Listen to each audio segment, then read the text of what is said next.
Welcome to Three and Out with Jason and Kevin. I'm Jason. That is Kevin. We are brought to you I am. by CincyJungle.com, SB Nation, Cincinnati Bengals website. We are on the Orange and Black Insider. You can find us on YouTube. You can find us anywhere that you stream podcasts. It's not just us. It's a lot of great shows. It's OBI. It's Chalk Talk. It's Talking Football with Bengal Jim and Friends. It's a bunch of great stuff. New content pretty much every day. So check that out. Subscribe. Smash that like button. Subscribe. And check out all of our stuff. This is like episode 30 something. I don't know. I stopped keeping track like 10 episodes ago. But yeah, a lot of great stuff. The Bengals are coming off their second straight win. They beat the Yep. Seattle Seahawks Yep. in a close, ugly, gross game. But they came into. We talked about how it would be a miracle, pretty much. Well, not a miracle, but it would be a big deal if they got to the bye week and they were 3-3. We even talked at the beginning of the season when it was clear that Burrow was pretty hurt and they got embarrassed by the Browns. We even talked that if they could get to 3-3, everything Yep. would be okay, and they did, They did. So they pulled out a close, ugly one, but they pulled it out. That's the big thing. So 3-3, they got the bye coming up, and then coming out of the bye, they got a rough schedule. They got the Niners, they got the Bills right off the bat. So, Well, hopefully they but can make some changes where they need oh yeah, to, or I'll finish getting healthy on yep, the far end. I think he's most of the way there, I think but he I is think too. maybe the confidence just isn't 100%. I do Yep. think that's kind of what we saw in the second half. Yeah, Orlando Brown went out. He stopped being confident. He's developed a couple bad habits, gotten a little twitchy. yeah, He did not play well in the second half, but we're getting there. We saw the Burrow we wanted to see in the first. Give him a couple weeks. I yeah, actually think there's a pretty good chance. I think there's at least a moderate chance we're 5-3 by the time the next two games are done. But at least I think we're taking one of them. yeah. I agree with that. I do. Um, so the first two drives of the game, Burrow came out and the offense was great. 2 touchdown drives back to back. The first one was passed to Tyler Boyd, and the second one, Burrow was like backpedaling with the ball down by his hip, like feeling it. You know what I mean? And then Oh whooped one yeah. in to Andre Yosevich as he's going across the field. You know, it's Yoshi's first touchdown catch on his birthday, which is awesome. And then the wheels fell off the offense. Nothing worked after Yep. that. I haven't watched the game again. I wanted to watch it to see if there was like an obvious adjustment that Seattle's defense made, but I haven't watched it again yet. But the offense, I mean, they scored one more time. They had a field goal, but on that particular drive, they didn't gain a yard. It was an Yep. interception by Cam Taylor-Britt, and they had 3 plays, gained 0 yards, and you know, Evan McPherson came in, kicked a long field goal. The defense was amazing. Defense was like Super Bowl winning That's defense. the I mean, they story, were right? lights out. We Oh, that's the story for Yeah, sure. We we expected bumps and bruises along the Yeah, way as far as the offense was concerned. I think I would have liked to see it perform better in the second half. I don't think anybody would disagree with that statement, but I'm not overly worried. It's on a upwards trajectory at this point. But the defense has been not quite that just insane stopping power that we saw last year. And this is the right. first game where I'm like, oh man, Yeah, Anarumo took a couple games. They have not been dragging the way the offense is, and I don't want to make it seem like I'm saying that, but they have not been what we expected. It took a couple games, and man, they showed up. And yeah. They don't I if mean, the they Bengals hang don't win around like this they did game. last year, and the offense keeps growing, we're back, baby. Yep. Yeah, I mean, the defense was so unbelievably good in this game. It was one of those things that was like, once they got I don't know, maybe it was the first sack. I don't know what it was, but once they really got rolling, it was like sharks smelling blood in the water. I mean, they just went off. You know what I mean? Yep. I mean, just all the pressures. There were a couple sacks, like there was a couple sacks like back to back at the very end of the game that shut the game down. You know what I mean? It was just a great overall defensive game. One that was Yep. just great defense. The offense plays well. It's one of those games where it's 28-13 or whatever, you know? Um, So there's a lot to walk Yep. away with happy, especially the defense. And like you said, the offense is going to hit their bumps and bruises. We know that. Hopefully the bye, everything before this, I'm if they come out of the bye swinging, I would be We're willing good. to look. at this. Yeah, but I'd be willing to look at this first 6 games as like an elongated preseason. You know what I Sure. mean? That's it. The real All right. test. So, yeah. And now let's move on to the meat of this episode. We got the bye week coming up. Yep. What is also coming up is the trade deadline for in-season Yes. trades. And me and Jason started a little conversation a few days back, just kind of going over this. And Jason stops me. He goes, "You know what? This is good for the podcast." Yeah. So we're each bringing 2 trades we would like the Bengals to make, 2 players we would like them to acquire. I tried to make it realistic. I'm Yeah. sure Jason did as well. But that's going to be the content for the rest of the episode. Jason, why don't you start us off in your dream bye week scenario? Who are the Bengals coming home with? So, like in the dream scenario, it's obviously they trade like a 7th round pick and they get Justin Jefferson, something like that. Yeah. That's not going to happen. So, the realistic scenario is the trade number 1 is Samaj P. Ryan. Bring him back. Okay. Denver's awful. I think they're 1-5. Season's over. Everybody knows it. I think there's a decent chance that Russell Wilson gets benched. I mean, Sure. they lost so many draft picks, sending them off to Seattle, and anything they can get for anybody. And Samaje P. Ryan is being out carried by 2 other running backs. Not even really using him that much. So go bring Samaje P. Ryan. I think a lot of people are saying like, oh, they give up a second. There's no way anyone's given anything like that for Samaje P. Ryan. Give up a 5th. No. A 5th, maybe a 6th, for the Broncos, something like that. Yeah. They'll take what they can get. They'll take what they can get. You're wanting to go back to running back by committee. You want Samaje P. Ryan and Mixon to be our 2 backs, and you want to give Chase Brown basically a year to mature. Yeah. Yeah. I would like. See, here's the deal is right now, the last 2 games, Mixon got every single carry but 2. Yep. And that's not sustainable. It's not. Especially for Mixon. He's not a bell cow. Yeah, he's not. And, he's on the wrong side of 25. Not saying he's old, but I'm just saying he's getting close to 30, and that's the wall. That's typically the wall for running backs. But it's just the run game is not working. The Samaje P. Ryan is a better pass blocker. He's got more experience. He's a guy that the quarterback trusts, the head coach trusts. He knows the offense. You know what I mean? Sure. He could walk in and perform day one. You know what I mean? That way you can let Chase Brown, put him in, let him run. But, if Chase Brown is going to help us win a Super Bowl right now, then stay off the field. You know what I'm saying? Yeah, and that would be if we got P. Ryan, Chase does not. Chase is probably not going to be a handful of games. Yeah. But he'll be a special teams guy. Yeah, he'll be a special teams guy. But yeah, that's my number 1 is Samaje P. Ryan, and I would say for a conditional 6th. You know what I'm saying? Depending on like what we do in the playoffs, something like that. So sure. We need a tight end, and the Giants absolutely suck. Darren Waller, bring him to me. He is currently top 10 in most metrics other than touchdowns. He is a very good tight end. He could immediately change this offense. And the thing is it works both in the short and the long term. We are hurting for lack of tight end right now. We really, really are. We rolled the dice too many times. We had Uzama. We turned him into a star.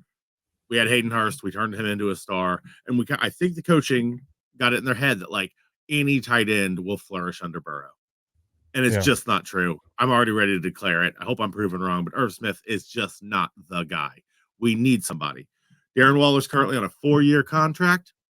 So we get him for 3.5 years. He helps us win this year if we put it back together like I think we would. If we don't, he really makes it easier to absorb the loss of Tyler Boyd when that day comes. He is exactly what this team needs on offense, and I think he would be available for the right price. I'm not exactly sure what. What would you give for Darren Waller? How old is he? Because I think we could, He's on the older side, I believe. Let's find out. 31. 31. That's not overly old for a tight end. No, and they play a little longer than wide receivers. Yeah.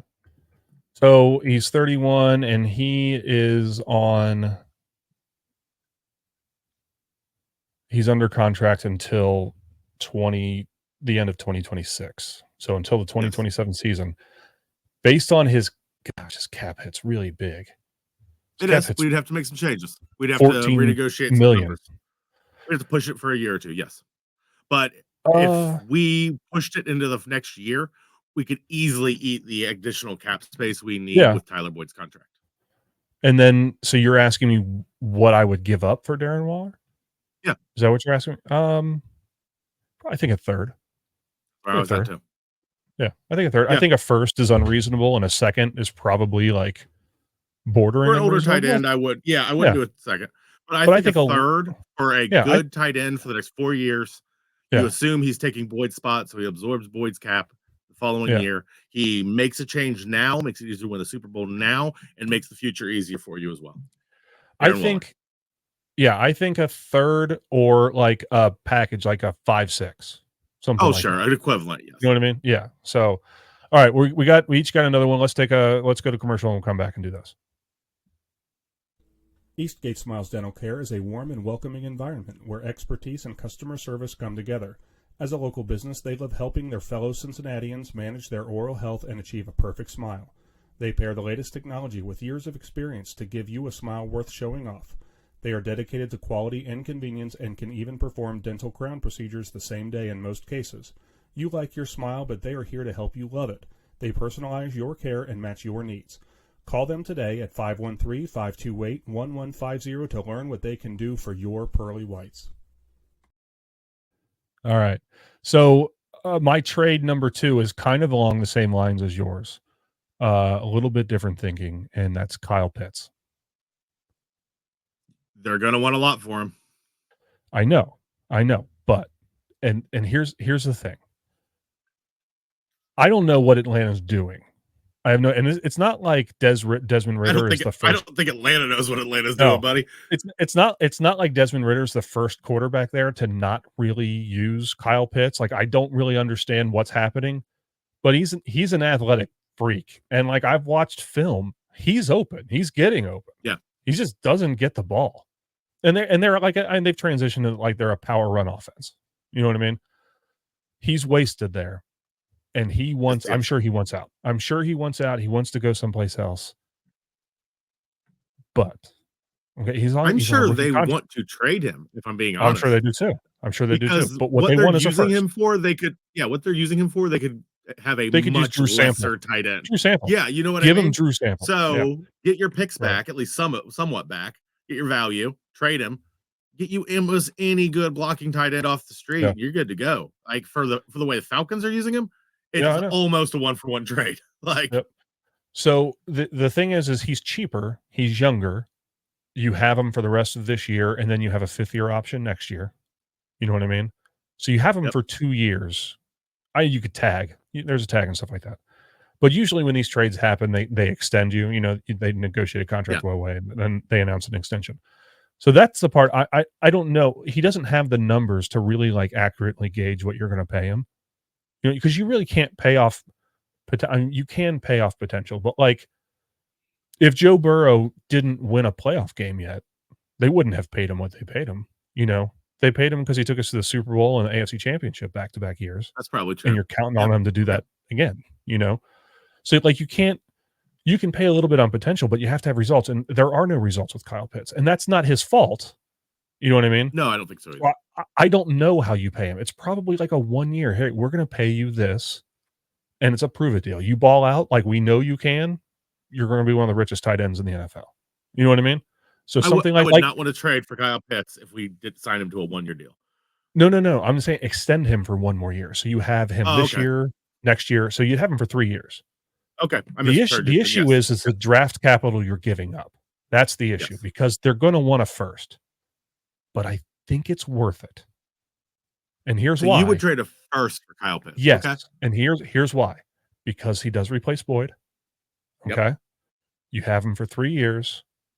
And Kyle Pitts is probably better than any tight end coming into the draft other than Blake Bowers. And you're not going to get him, or Brock Bowers. You're not going to get him anyway because he's a top 15 pick. No, he just got sidelined for the season. He's hurt. Okay, well then, shit, maybe something different.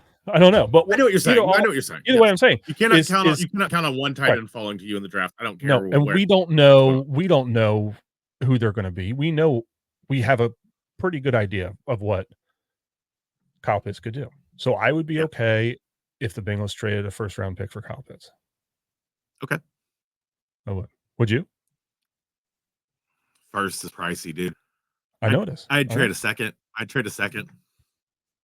We need too much. We need top tier talent. We need to draft an offensive tackle to replace Jonah Williams or franchise tag Jonah Williams. Yeah. We need a 3-tech who can rush the quarterback so bad, dude. I'm not comfortable. I'm not comfortable with first, I don't think. I am comfortable with like the equivalent. I don't know. I'd have to look at it. I might be convinced the equivalent of a first. You know what I mean? A second and something else. Like a second fourth, like a 2-4 or something like that? Something maybe, right? Because my issue is just that the two positions we need most, in my opinion, are you either replace Jonah Williams or get a defensive tackle. And we're not going to get a great one bottom of the second. You know what I mean? Because we need somebody who's going to hit the ground running. We need somebody who's going to make a difference today. But I do the equivalent of a first. I do the equivalent. So I'll give you that. We're kind of on the same page, just a little different strategy. But I get what you're I get where you're at. All right. So who's your second one? All right. Here's my final one. Okay. I want to go back. I want to go back to 2021, the NFL draft. Okay. We take Jamar Chase at 5. I mean, it's a slam dunk. We know it's a slam dunk. And everybody knows it's going to happen. Basically, those first 5 picks were preordained. We might have been a little nervous, but we knew. We knew it was going to happen. The question was round 2. What are we going to do in round 2? Is our guy going to fall to us? And guess what? Our guy falls to us. Tevin Jenkins. Oh, really? Falls to us at the top of the second. And we trade back and we take Jackson Carman. Oh, yeah, I know. I want to remedy this situation. I want to go get Tevin Jenkins. Now, this is partly with my heart, partly because he's balled out and he looks great. I don't think Volson is the guy some people seem to think Volson is. At the very least, I would just like to replace him with Tevin Jenkins, who does not have the run block, but he has the pass blocking down pat. Dude looks incredible. That's my pick. I want to shore up this O-line. We get him for the next 2 years. We remedy the horrible, horrible mistake we made back in 2021 when Tevin Jenkins was sitting there for us to take. And hindsight's 2020. Hindsight is 2020. It's not 2020. It was 2020 then too, and you know it. Me and you were texting back and forth watching that draft. I know. I cannot believe Tevin Jenkins fell to us. Well, I think that it was one of those things where when they didn't take him and they, when they like announced Jackson Carman, I think we were, what? Who? Yeah. He wasn't even on my radar. So, yeah. But it was the perfect scenario. We would nail the first and nail the second. But anyways, that's my pick. If we're talking like win now, Burrow's still a little twitchy in that pocket. His head ain't quite right. I don't know what's going to be going on with his calf. Is it going to be a slightly lingering issue for the rest of the season? There's no way to know. We need to shore up that O-line as best we can. And we're playing pretty good across the board, except for one position, that is Folson. Bring me Tevin Jenkins. He's on the Bears. I guarantee they'd be willing to listen. Well, the Bears should listen to anything about anything. They should. Yes, they should. So the trade, especially because they're going to be trying to get draft capital, all the draft capital they can get, just on the off chance they aren't the worst team in the NFL, because they're going to want to trade up and get their quarterback. Because they're done with Fields, I guarantee it. Oh, I don't think so. Oh, wouldn't you be? No, I think he's going to be so good. They just have to give him a line. They have to give him some help. But Fields, I think, has potential to be really great, like really, really great. I mean, people have potential. Yeah, I mean, he's had potential for years. I'm just saying. I think. Burrow went to the Super Bowl with one of the worst O-lines in the NFL. I get it, man. I get it. CJ Stroud's making the Texans look good. Mahomes came off the bench and instantly looked great. Okay, all right. It's Chicago. It's never been their thing. They've never been good with quarterbacks ever. Like, think about it. Yeah, it's Chicago. Like if you go back and you think of like, name all the great Chicago quarterbacks. There's like one, and he's not even. They've never had a 4,000-yard passer ever. I do. I saw that stat. Like there's 5,000-yard passers now. There's 5,000-yard passers. There's a few of them. It's so weird that a team is but like it's like their identity. Yeah. Like, oh, Just explain having bad yeah, quarterbacks. explain every team in a couple paragraphs or like a couple sentences. And for the Bears, it's always been really good defense and a good running back and crap passing game. Just if you want to be a wide receiver, go somewhere to die, go to Chicago. Sure. So, Well, but I yeah, still think they'd be willing to trade one way or the other. I think that they're yeah, eyeing replacing Justin Fields. I just don't see it. I mean, he's not I don't know. the guy. But that's a difference of opinion. Yeah. Regardless, I think being the worst team in the NFL, they should listen to every single thing Oh, for anybody sure. wants to just listen at least to any offer that comes across. Yep. Yeah, I would go try to get Tevin Jenkins. Okay. He's got like I get it. I get it. he looks so good in pass protection, dude. Yeah. I do think it's really funny that we both did all offense, which makes sense because the offense has been at worst really bad and at best good. Not great, but good. You know? And I did look at defense to a certain extent, Yeah. but I like the way it's humming right now. I don't know if I'd I want do to too. change anything mid-season. We got a bunch of young up-and-comers who are going to keep the defense relatively cheap. I mean, overall, Yeah. for the next couple years. And I just couldn't find anybody I thought would be like available in an instant. Like The changed. only position I looked at was defensive tackle, and the only reason is because I assume this will be the last year that DJ Reader's on the Bengals. Sure. And there's no 3 tech. So I looked at defensive tackle a little bit, but one, we're talking about replacing Reader, which is not going to be just some guy that's going to be available via trade. You know, because No. there's only a couple of Readers in the league. There's really no other Readers, but you know what I mean. I do. And 2, good defensive tackles, like they can rush the passer. They're just not available. No one's going to give them up unless you're willing to give up some crazy price. So overall, I think both of them had to be offense. So I agree. Yeah, I mean, I did look, just didn't find anybody. yeah. Nobody that blew my skirt up. Me neither. So, well, that is our pitch. Yep. I would like Darren Waller and I would like Tevin Jenkins. I think both are good picks. One of them's with a little bit with my heart, but I do think they both make sense. let's rank the 4. Not in like realism, but like the best case scenario. All 4 would help for sure. Sure. But who would help the most? Right off the bat, the most. I think Darren Waller. Think Waller over Pitts? I think Pitts just the athleticism over. You know what I mean? Okay, out the gate, Pitts. But who is the better overall deal? I'd say is Darren Waller because he's on a 4-year contract. Well, yeah, you don't have. It's going to be. Probably give up the first, and we're not going to have to like pay him an insane amount of money. Like we're going to have to pay Pitts at the same time we're trying to pay Jamar Chase. Yeah. So so you say Waller, I say who? Okay, can we agree on the least impactful? Probably P. Ryan. Probably P. Ryan. P. Ryan, yeah. So yeah, still he'd be extremely helpful. Maybe the most realistic. Yeah.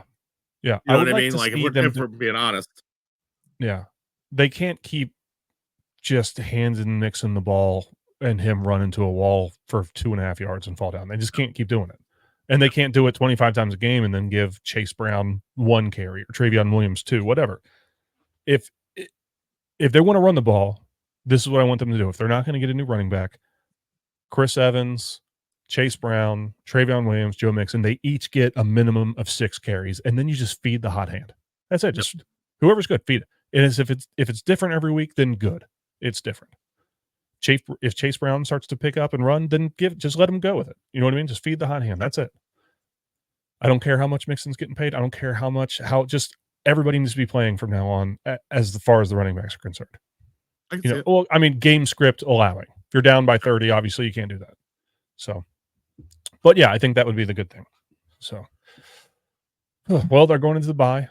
So we got 2 weeks of no Bengals football. Like 13 days of no Bengals football. And next week we're going to come back and we're going to talk about the Niners.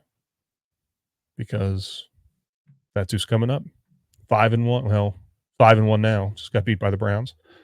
It's going to be a tough game. Niners are good. So, yeah, anything else? Nope, that's it. All right. Well, thank you everyone for listening again. That's Kevin. I'm Jason. We're on the Orange and Black Insider on YouTube, anywhere that you can find podcasts. There's a lot of great shows on there. Just go check everything out. There's new content every day. We are brought to you by CincyJungle.com, SB Nation Cincinnati Bengals site, and we are sponsored by Eastgate Smiles Dental Care. Kevin, good night. Everybody, Who Day. Have a good weekend. Who Day.